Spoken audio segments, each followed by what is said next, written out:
Hi everyone, welcome back to another episode of Knives and Beer. On this episode, I really wanted to focus on asking the viewers questions, so I want to get your opinions on things, um, see what your answers are to these questions I have. Today, I'll be drinking good old PBR. Surprised I haven't had one yet, but on this show, I mean. Didn't need a bottle opener this time.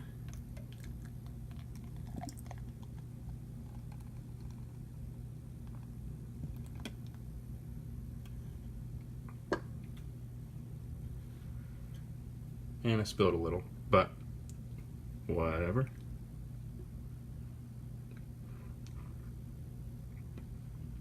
Okay, so first question I have is, how long after you see a knife you like, maybe you see a design, maybe you just hear that a designer is working with a production company, or maybe a custom maker is making a new design, how long after you first see it or hear about it do you buy it? Because I know some people kind of just see something, oh, that looks cool, put it in their basket, and buy it directly off Blade HQ right when they see it. Some people kind of wait a long time, way after when the knife comes out. I personally kind of wait, research. Usually, sometimes Blade HQ will post a coming soon, so you can kind of see some of the specs, some of the materials and everything before it's actually released, so you have time to look at it and get money ready to buy it if you want. So I kind of do that. If it's already out, then I watch reviews, different just YouTube videos, kind of see how the quality is, see if it's worth buying. And so far, all of these knives that I've bought, I've loved. I've never had any bad experiences, never needed to sell anything, never really wanted to sell any of them. So I've gotten pretty lucky with that. And I think it's just because I've waited and kind of made sure I really wanted it before I bought it. Number two, are there any features that you wouldn't accept on a knife? I'll just pretty much give some of my examples of what I wouldn't really accept on a knife. So, flipper that doesn't flip. So as you can see, this Riot Event Horizon, really strong flipper. You can hear the strong detent firing. So if I get some knife and it has some big flipper on the back of it, or if I see a video of one with a big flipper on the back and I see somebody take it and have to flick their wrist or something to get it to open, then that pretty much ruins it for me. I know there's a couple Medfords that have a big flipper tab, but they don't flip at all or anything. That's a deal breaker for a knife design for me. I wouldn't want to buy any stolen designs, especially from a maker I like. If it's a kind of a douchey maker that I don't like, then I still haven't bought any stolen designs. I guess I'd feel a little better if I really didn't like the maker, but still just kind of feel like I wouldn't want to support anybody that's stealing the designs anyway. And another one, kind of a weird one, I don't know if I would or not, but plastic handles on knives. So as you can see, this kind of strong plastic on this Griptilian, or the FRN on this Endura. I like those, nice and grippy and everything, but I've seen some cheaper Schrades. It's really the only one that comes to mind. A couple of those kind of cheaper companies with just smooth plastic that really looks cheap. I can't stand this one. All that bidirectional gripping and everything kind of makes it look a little better than just plain old plastic on some cheap knife you'd see. And number three, do you buy, sell, or trade any knives on Instagram? I've had a lot of offers, people asking me if I want to trade knives or sell knives. My Browse, most recently, I've had people asking me if I wanted to sell it. And I wouldn't really mind parting ways with it if I got a good offer. I know I wouldn't get very high of an offer because there's so many different versions of this out and people selling them for so cheap that I wouldn't get probably over 100, even though I got it for 170. Clip is all rusted. It's been bent a couple times, had to been bent back. Fuller has a little bit of rusting down in it, or kind of like a tarnishing discoloration, really, not rust yet, but that's really the most recent one. Nothing else really people have offered to buy or sell or trade. I don't, mainly because I don't trust people, and I've heard a lot of stories from different Instagram posts of people getting stuff stolen, getting money stolen, trading knives, and then they get a box and there's rusty brake pads in it or something and not a knife. So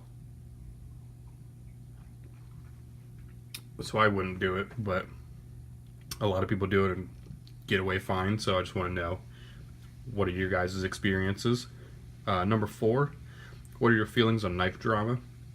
So what do you think about, there's really 2 different types. There's if someone's screwing over people, if a maker is just doing bad business and kind of screwing over his customers, taking money and not producing stuff. There's a couple people in the past couple years that they're off Instagram now. They took a bunch of money, they were going to build some stuff, then they got into, or they spent all of it, couldn't refund it, and they're still trying to.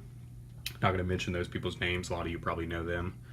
And then there's just people calling other people douchebags or something and not liking each other and not really affecting anybody. So my feelings on it are really, if it's constructive and you're telling somebody that a maker is screwing people over, then I think it's completely fine.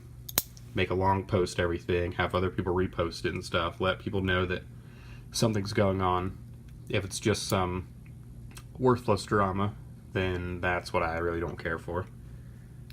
Number 5, what are your main uses for your knives?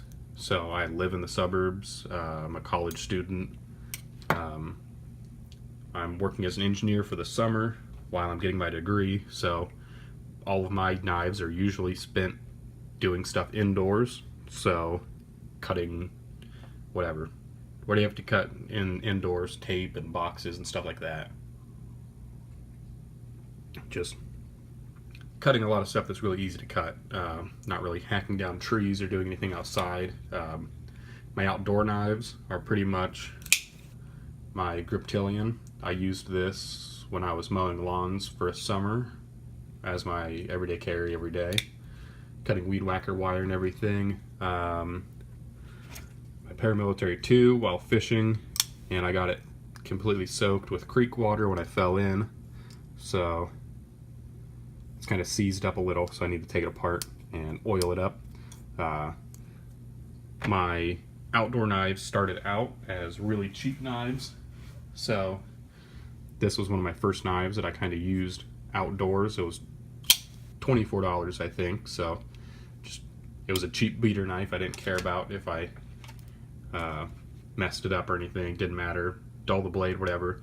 Then kind of wanted something I knew could last, something that could handle the outdoors, so the Griptilian and the Paramilitary 2 are my main go-tos now, and my Browse also, because D2 is strong. I know that. I know it's a strong, well-built knife, so I've been using that kind of indoors doing harder work or just outdoors. So I think I got that for $72 before they went to map pricing or whatever, then like $150, $170. So my outdoor knives have gotten kind of expensive, not as expensive as the ones I usually use indoors, my $200 and $300 ones.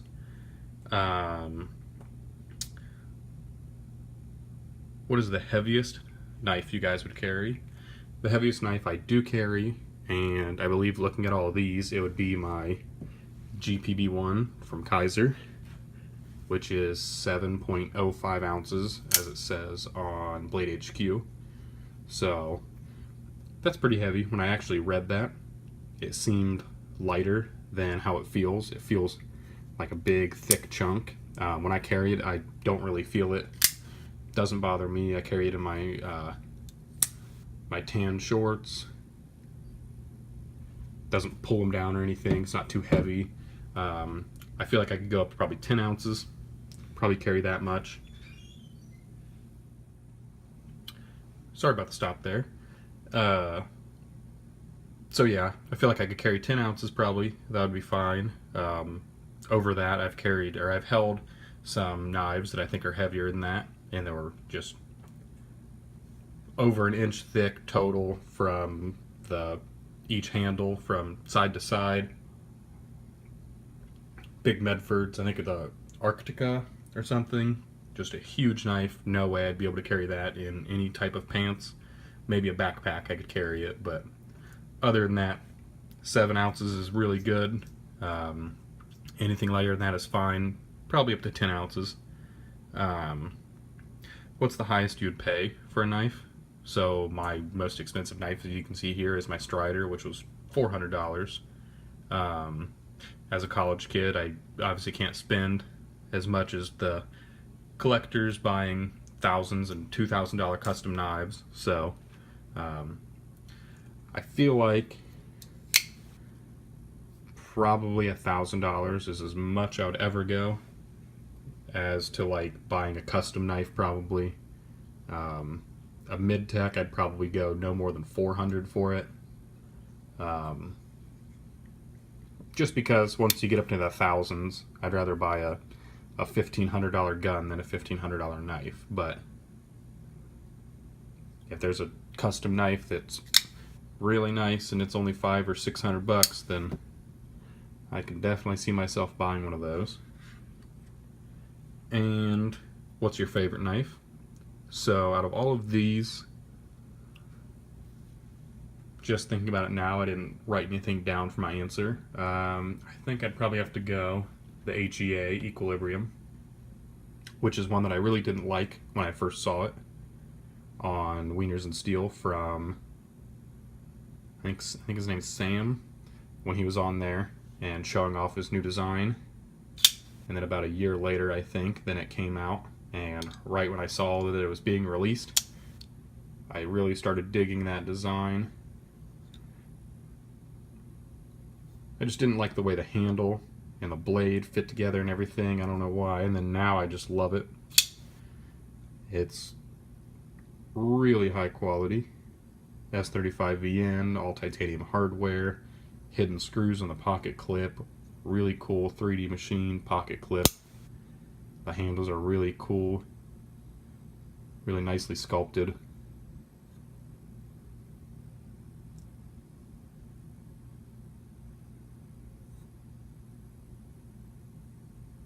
It's also something that just kind of, it's just really impressive to me that, like, I know how to do, I'm an engineering student, so I know how to do CAD and stuff, but like SolidWorks and everything, and I feel like just a machining off that and making it, the handle that contour, thick on this side, and then it goes really thin back here and thick along there, kind of thins out on the corner.